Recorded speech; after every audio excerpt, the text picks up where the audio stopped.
Welcome to episode 2 of the Syncretist Society. I'm Alex Corey of cultivated-change.com and here with Danielle of soulmapping.life. Last week we went over an overview of Syncretist Society and the different languages and light languages and codes we're going to be discussing. And each week we're going to basically go over what's being presented to us that week and all the different ties in. This one is going to be about conditioning mostly and pressures. Yeah, definitely. So, and what Alex was saying, how we are going to be going over like what's being presented. Really, it's about like the matrix, the programming, the codes, what the collective consciousness machine is like putting pressure on all of us to extract and kind of the lessons of what we're learning. So currently, Neptune is on the 36, which as we go further into the Syncretist Society and diving into what the planets mean and the codes and how to read the program, right? Or the program that is like kind of helping navigate the conditioning and the matrix and all of that stuff. We're going to see how we can differentiate between what's us, what's the program, and what's being called forth. So Neptune on the 36, I had just pulled this up like right before we started. It's actually on the 36.1, which is called Steadfastness, and it says to handle emotional crisis with steadfastness. And the potential of it is the emotional power to imperturbably persevere and handle crisis despite opposition. So before we pulled this up, I was like, let's do a call today on like, being yourself despite what's going on, right? Because so often we have all these pressures, all this conditioning, expectations, what other people want from us, and we might have a different feeling going on inside about what is actually correct for us. And really this kind of encapsulates what Alex and I are doing as a whole with the different programs and teachings that we're going to be presenting. It's all about being able to be your full self, like no matter what is going on, like what the expectations are, what the conditioning is, right? So it might not even be conscious. It could be like physical. It could be coded, different, mechanisms between people. And one of the first things that we can look at with this is that when we understand that we're looking at the mechanisms of the universe, how humans function, how consciousness operates, how we interact with each other, the dynamics, all of this stuff, one of the first things to look at is that nothing is personal, right? It is coded, it's genetic, it's not personal. Right? But we like to create these stories. I do it too. Everyone does it to rationalize, right? Like the mind comes in and goes, well, even though the body and my form, my authority says, no, this isn't right, and your body's screaming at you, the mind is like, well, we don't want them to think that we're rude or, being ethical or moral, which that doesn't actually exist in the universe, right? The universe is not moral. It's not about good and bad. It's impersonal. So that's one of the first things that we can look at is that nothing is personal, right? Even if we think it is. So that's going to allow us to communicate our truth in a way that's more accurate and give us the courage to kind of step forward and go, okay, this is actually what I'm feeling.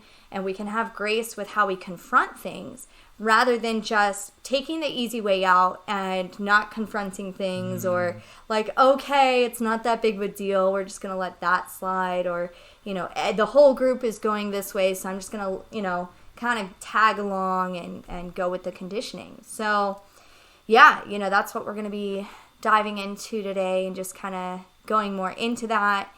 And I know, Alex, with you, like the whole food thing, nutrition, all of that is part of it. From childhood, mostly. So that's the entirety of emotional eating, which is most people know what is good for them, how they feel after they eat something, but there's usually multiple events when you're a kid and some even small-scale trauma, and people soothe it with food. Right. What your parents gave you to calm you down or to appease you, or birthdays are all usually highly satisfying sweet things. Mine's chips. I always barbecue chips. Love barbecue chips. Yeah. Most people do cake, or it's usually mac and cheese.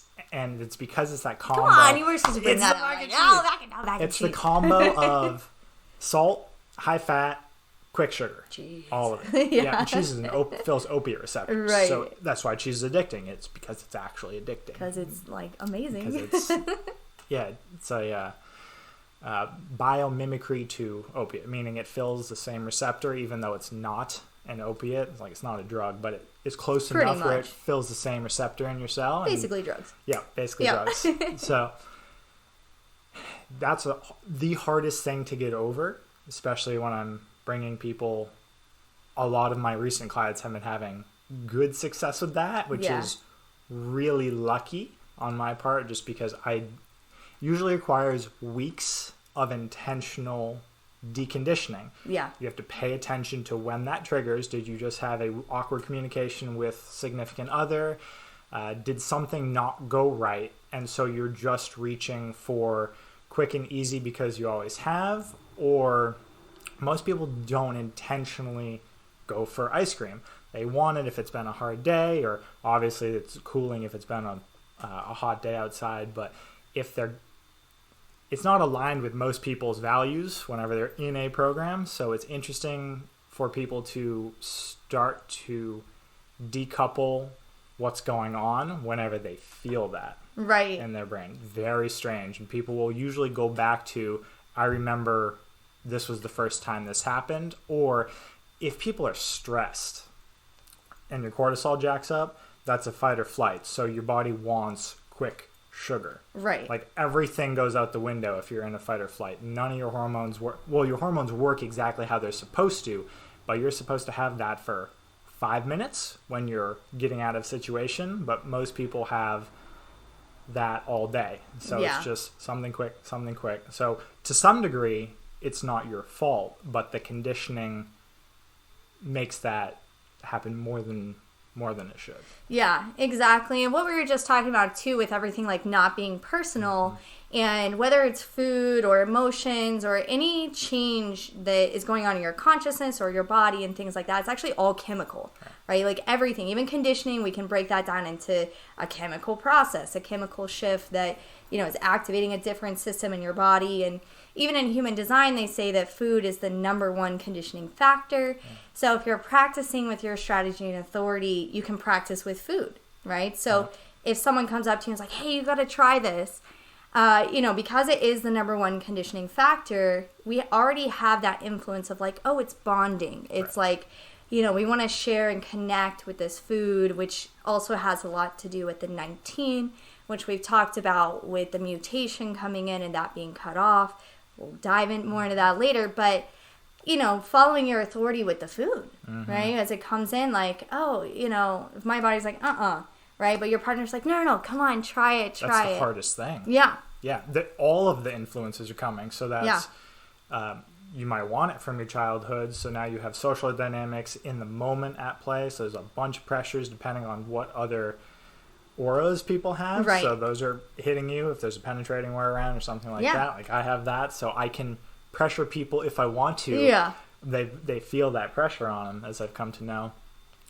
All sorts of conditioning in that moment. So social gatherings, when you have a ton of different things that may not serve you and you're well aware of that, are the best place to practice and the hardest place to practice. If you can crack that, you win. Right. Yeah. If you're just like, no, I'm good. Or if you can find a way to politely say it, or better, if you're good 80% of the time by your own definition and you've built that resilience up and you're like, sure.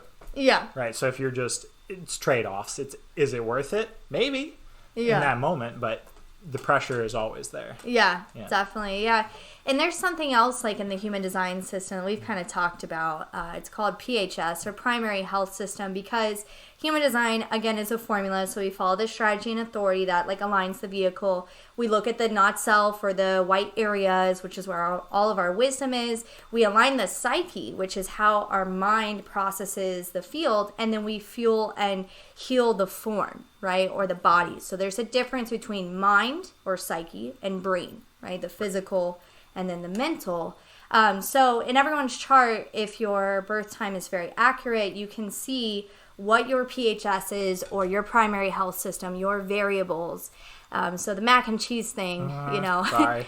I have taste, right? Yeah. Which is mine. So it's not as straightforward as like appetite Right. or, there's a lot of different ones that have to do with like temperature or thirst and different things. So, especially if you have taste or any of them really, but, what you eat is going to be based on the conditions and the frequency of the food and things like that. Even Ross says that if you eat according to your PHS, you could eat roadkill, and as long as it's in the right conditions, that you'll be able to extract out what's correct for you.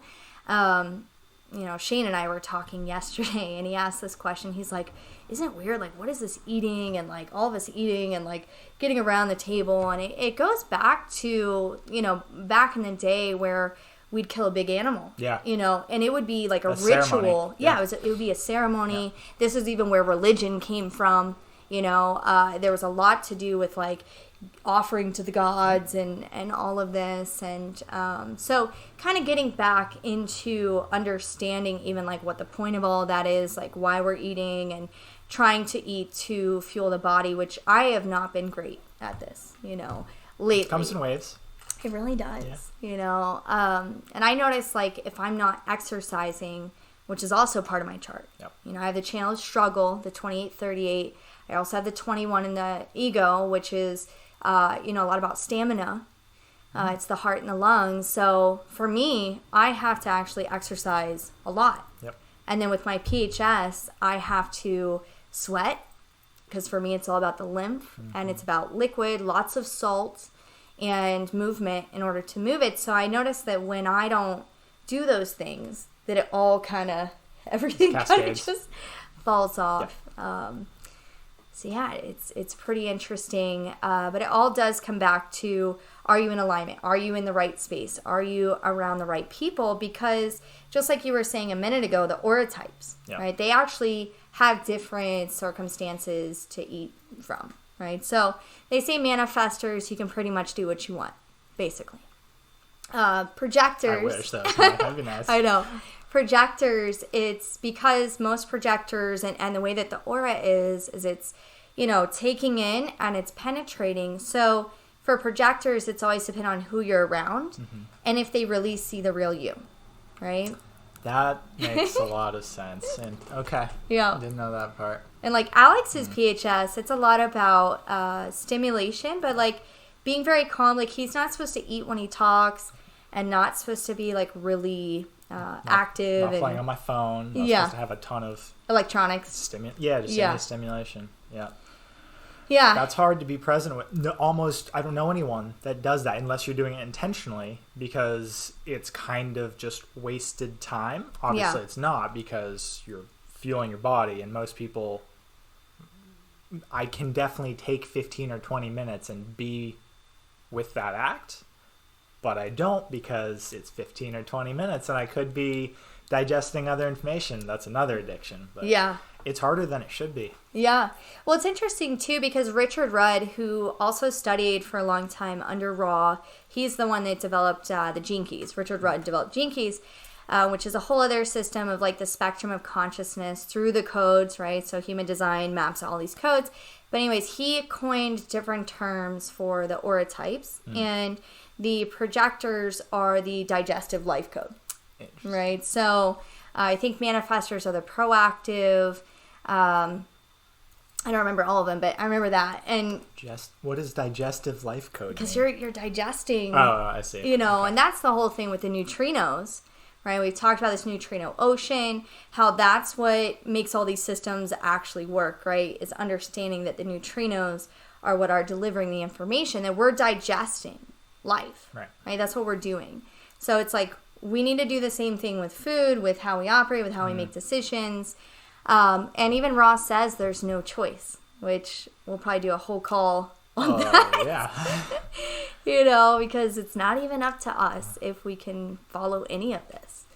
So it just adds another layer. But, again, it's all about having a unique experience, right? Whether we're in the not self, whether we're, eating mac and cheese and brownies. I'm going to go hide in a corner.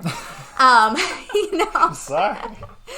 But really just like understanding that we're not supposed to always be in conditioning, right? It's a duality. It's a biverse. We have the conditioning and then we have the true self. So all the systems and what we're doing allows us to have that glimpse of what it feels like to be in your true self, right? Like your true alignment. So that like when something comes in and, okay, I don't feel right about this. Like it just doesn't feel correct. Even though everyone around you, everything around you might be trying to get you to go into that not self, go into that conditioning, you know how to understand, like, no, this is actually what's correct for me. And I'm going to stand in that even if there's even if the whole world is saying no. I'm going to be able to be in my own self. And that's really what busting out of the matrix or taking the red pill or really getting into alignment, right? Getting back to source. All of these terms, right? That's really actually what it is. Is like, can you stand in your own authority despite everything else? Right. And if you're not able to do that, can you learn from it? Can you, find your truth from that? Like, okay, this is what conditioning is. Okay, my body feels weird right now. I'm having a hard time.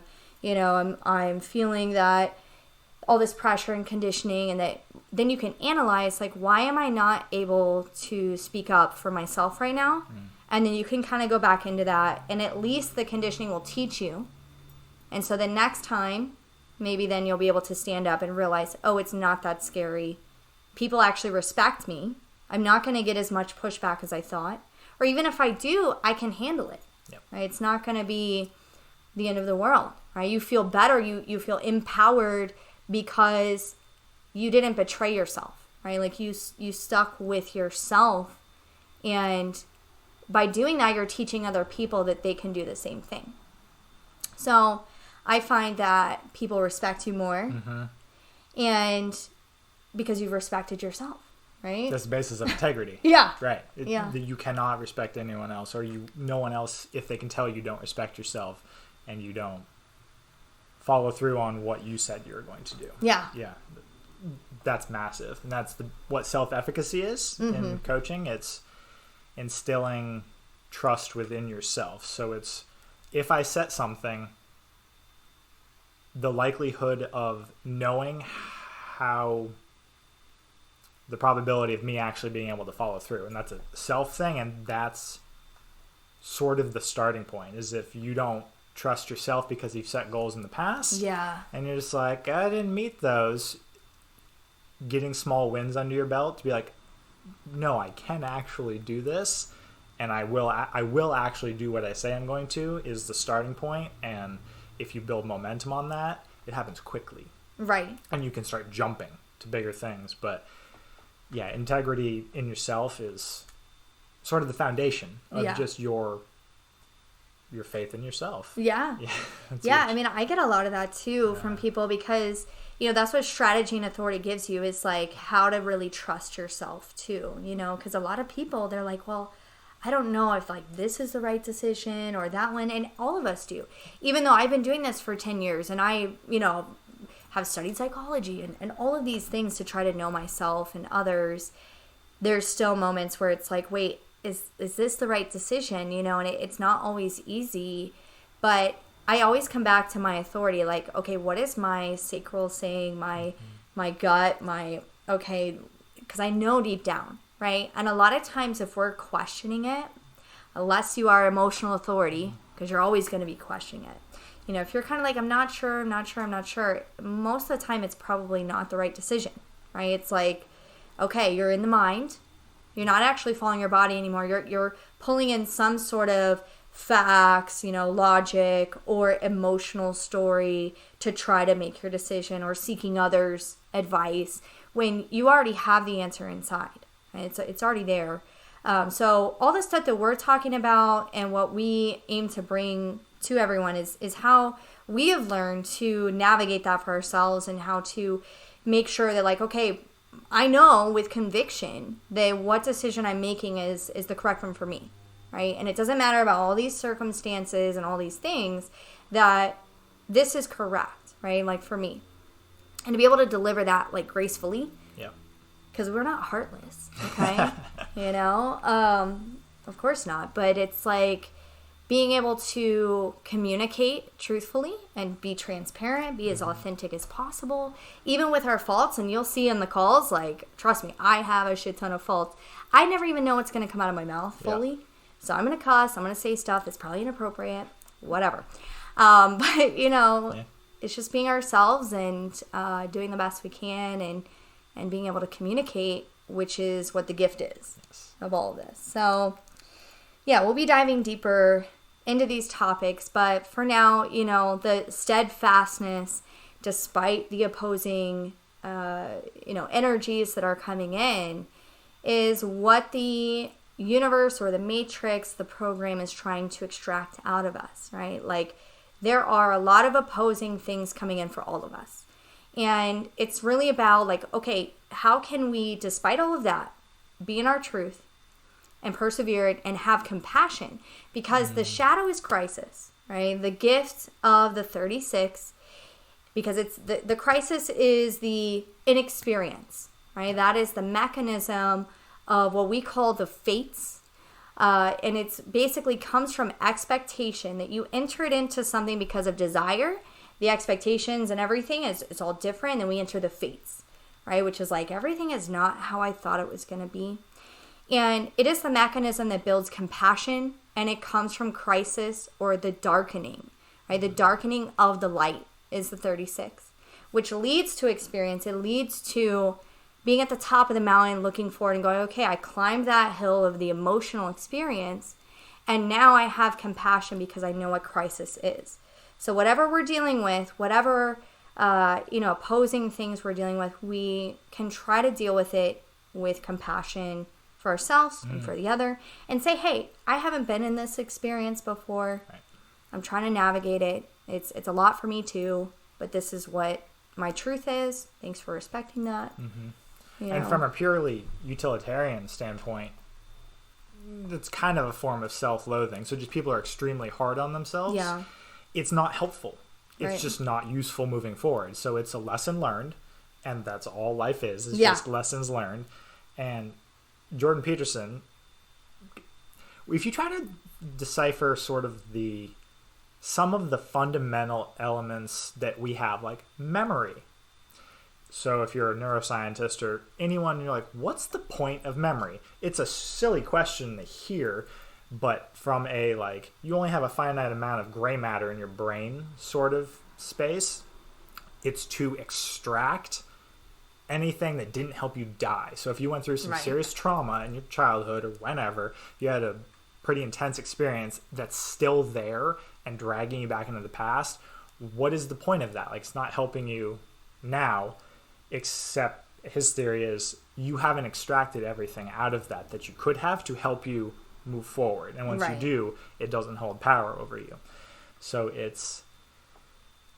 I actually just lost my train of thought. Well, no, I mean, it's what you're saying, though, is like when we have those patterns of the past and all of that, and, you know, just leading us into the, like, so from crisis, you know, and we can extract even from the situations we're all dealing with now, you know, because that's the point of the 36, is to realize our humanness. Oh, gotcha. Right? Okay. And that is what compassion is, right? So whatever we're dealing with that is difficult and crisis prone, and, you know, we're not experienced enough to deal with this right now. It's to show us our humanness and to be able to experience that.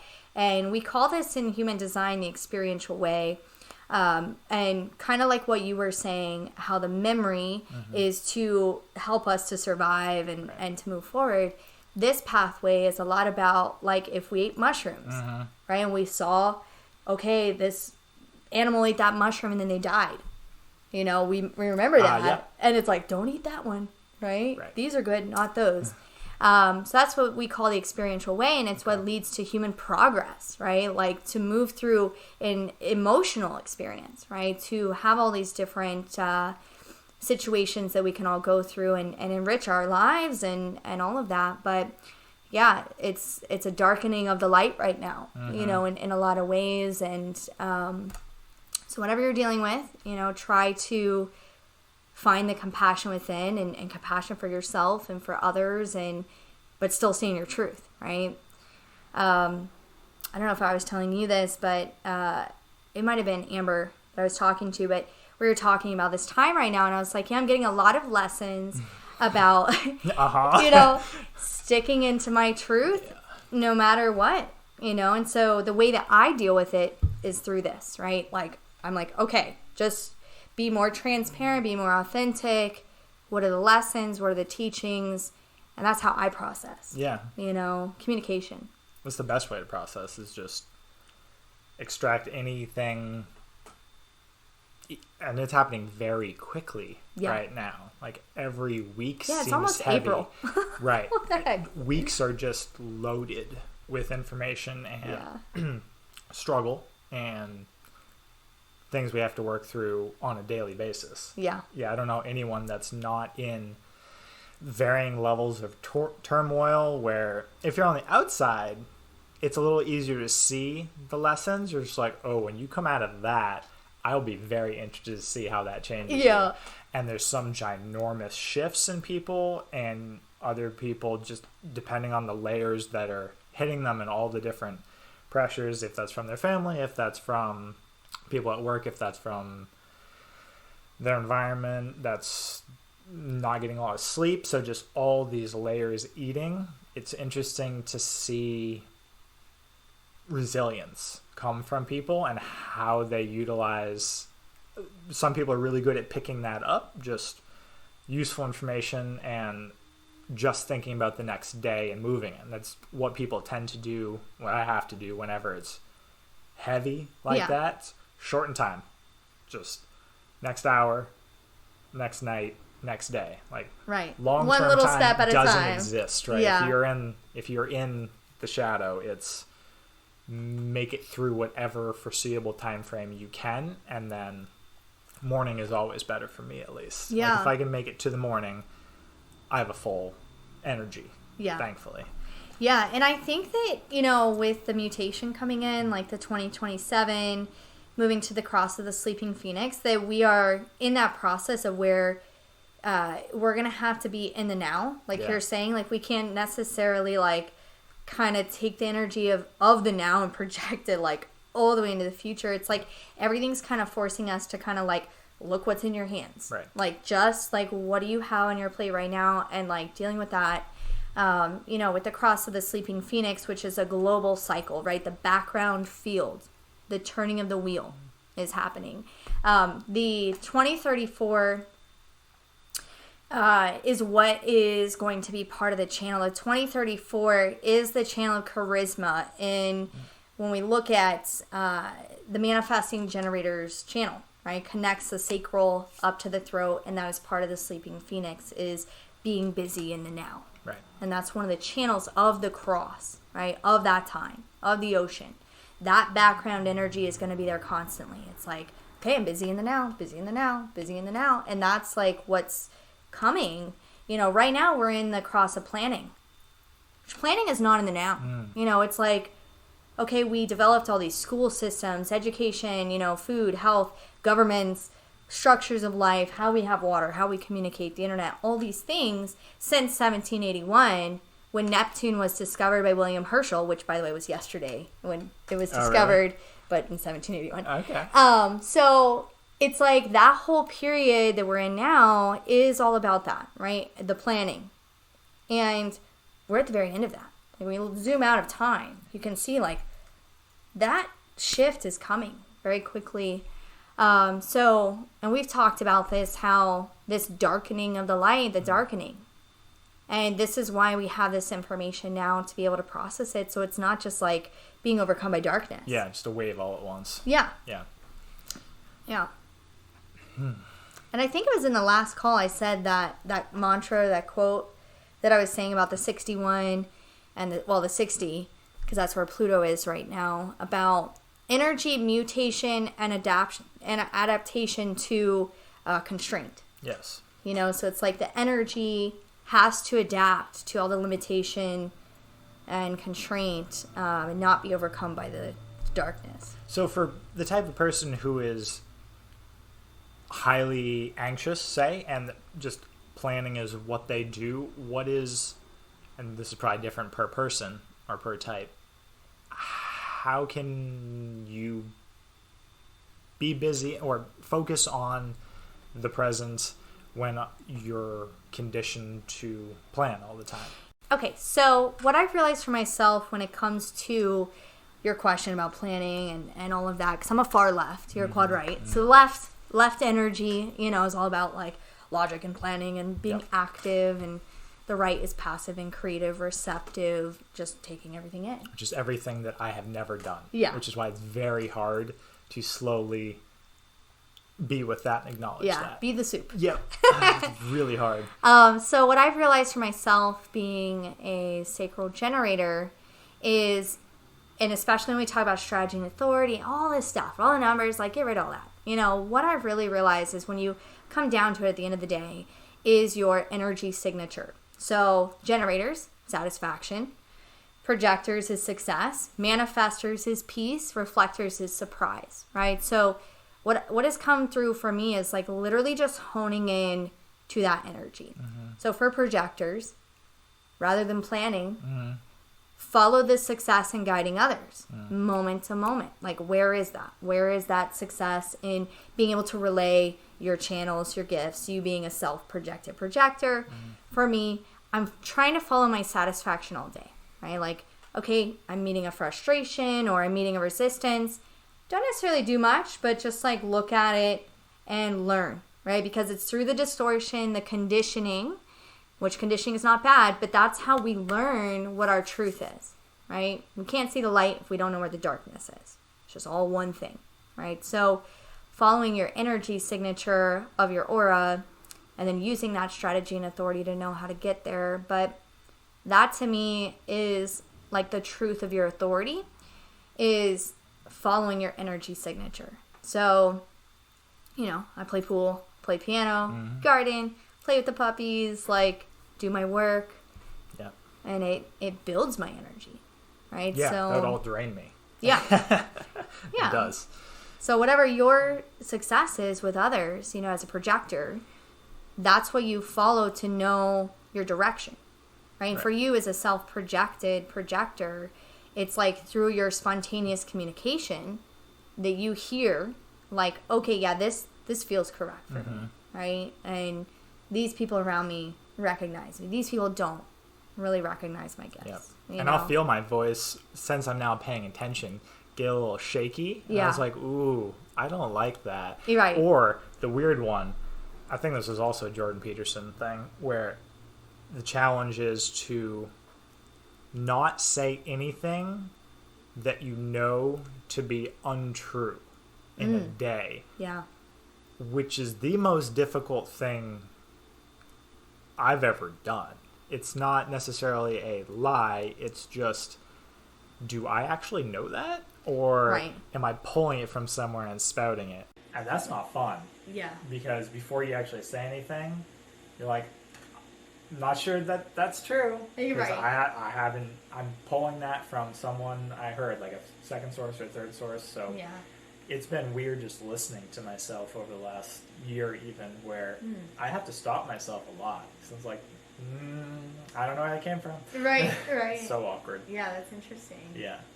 Yeah, we'll probably do a bunch of calls on communication and because there's a whole way too in the throat where each gate has a different voice, and like for you, even like your channels as a projector, or things like that. But I think that's good for today. Yeah, that's a lot to digest. Yeah. And we'll see you guys next week. Thanks, everyone.